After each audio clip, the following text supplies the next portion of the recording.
vidéo, je vais te montrer comment t'inscrire et effectuer tes premiers dépôts sur Binance. Alors pour commencer, Binance, qu'est-ce que c'est? C'est un portefeuille de crypto-monnaies, mais c'est également un échangeur. Donc il te permettra non seulement de déposer ton argent, d'acheter tes crypto-monnaies, mais également de faire du trading de crypto-monnaies sur la même plateforme. Pourquoi j'utilise Binance? Parce que c'est tout simplement un des leaders mondiaux, il a énormément de liquidités et son utilisation est très simple. Maintenant que tu as compris ce qu'est Binance, je t'invite à cliquer sur le lien qui se trouve dans la description de la vidéo afin de pouvoir créer ton compte rapidement. Une fois avoir cliqué sur le lien, tu atterriras sur cette page. La création du compte est très simple et gratuite. Il faut uniquement entrer une adresse mail et un mot de passe, accepter les conditions générales et cliquer sur créer un compte. Après quelques secondes, tu recevras un mail de confirmation où il faudra valider ton adresse mail. Une fois ton compte créé, ton mail validé, tu arriveras sur cette page. Tu auras probablement un encadré en plein milieu qui t'invitera à augmenter les sécurités mais surtout à vérifier ton compte. Donc, si tu ne le fais pas tout de suite, c'est pas grave. Pour retourner sur ton tableau de bord, il te suffira de cliquer sur le petit bonhomme, de cliquer sur la première ligne et tu arriveras sur ton tableau de bord. Pour régler tes sécurités et vérifier ton compte, il faut uniquement aller dans l'onglet sécurité et ici tu peux configurer les sécurités que tu souhaites. Ça, c'est à toi de voir. Personnellement, je n'utilise que celui-ci qui me convient très bien. Par contre, pour vérifier l'identité, il faudra envoyer une pièce d'identité et une preuve de domicile. C'est important de le faire, car si tu ne le fais pas, tu seras limité dans certaines de tes transactions. Tu as envoyé tes documents et 24 à 48 heures après, ton compte a été vérifié. Maintenant, on va faire nos premiers dépôts. Alors pour ce faire, on va dans Portefeuille, Vue d'ensemble du portefeuille. Et arrivé ici, on peut cliquer sur Dépôt. On va commencer par les dépôts via virement bancaire, qui est clairement le mode de dépôt que je recommande, car les frais sont de 0.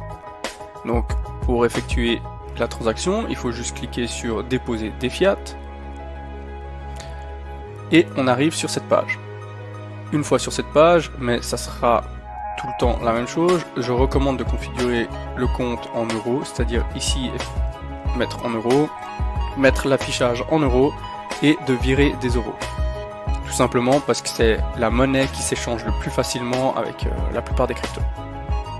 Donc comme on peut le voir, les frais sont de 0 et le transfert s'effectue généralement entre 1 et 2 jours. À savoir que les néobanques sont plus rapides. Des banques de type Revolut, ça va un peu plus vite.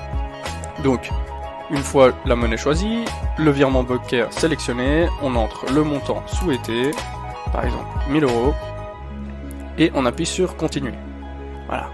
Sur ce petit encadré, ils vont tout simplement nous dire qu'ils n'acceptent que des virements venant de nos comptes, des comptes qui sont à notre nom. On accepte et on a accès à toutes les informations.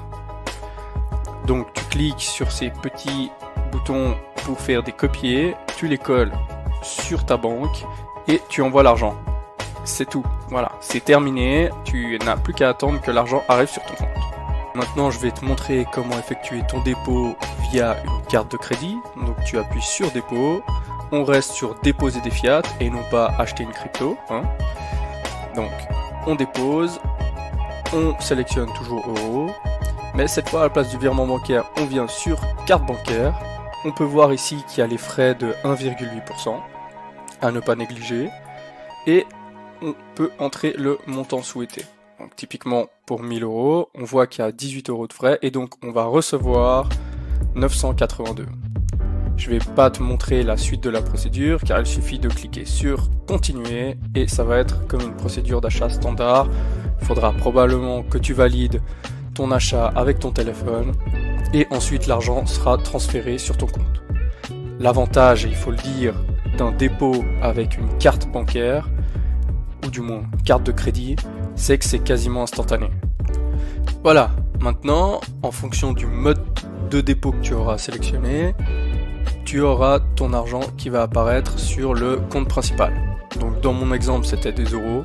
Donc ici, à côté de mes BUSD, il y aura le symbole de l'euro avec le montant. Moi, j'ai masqué pour des raisons personnelles, mais ici, tu verras apparaître ton argent, tout simplement. Maintenant, dans une prochaine vidéo, je te montrerai comment acheter tes premières cryptos sur Binance. Tu verras, c'est très simple. Et donc voilà, la vidéo touche à sa fin. J'espère que tu as apprécié.